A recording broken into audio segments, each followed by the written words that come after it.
Chapter 9 अपनी अपनी समझ। एक बार की बात है, एक गुरुजी के 3 शिष्य थे। गुरुजी ने अपने तीनों शिष्यों को पोटलियों में बांधकर दाल के कुछ दाने दिए और कहा, इन दानों को अपने अपने अनुसार उपयोग करना और 1 साल बाद आकर मुझसे मिलना। तीनों शिष्यों ने अपनी अपनी पोटली ली और चुपचाप अपने अपने घर की ओर चल दिए। घर पहुंचकर पहले शिष्य ने अपनी पोटली खोली। उसने देखा कि उसमें तो केवल चने के कुछ दाने हैं। पहले तो वह यह देखकर हैरान हुआ, फिर उसने सोचा कि गुरुजी ने हमें प्रसाद दिया है।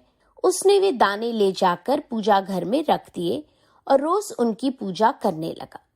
दूसरे शिष्य ने देखा कि पोटली में चने के दाने हैं, तो वह कुछ देर तक सोचता रहा कि इनका क्या हो सकता है। फिर उसने उनकी दाल बनाई, खुद खाई और अपने परिवार को भी खिलाई।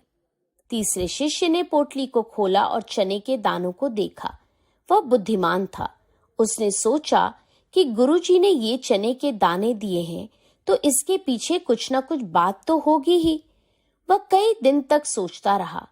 फिर उसने वे दाने एक खेत की जमीन में बो दिए।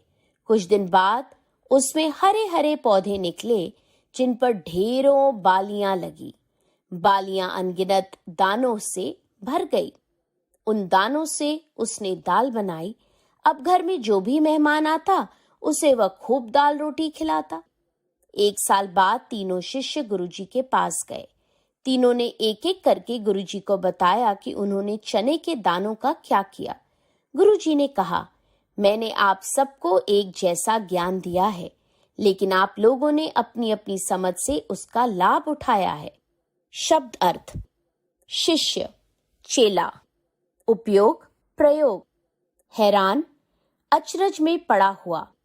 रोज, प्रतिदिन। खुद, स्वयं। बुद्धिमान, जिसमें बुद्धि हो।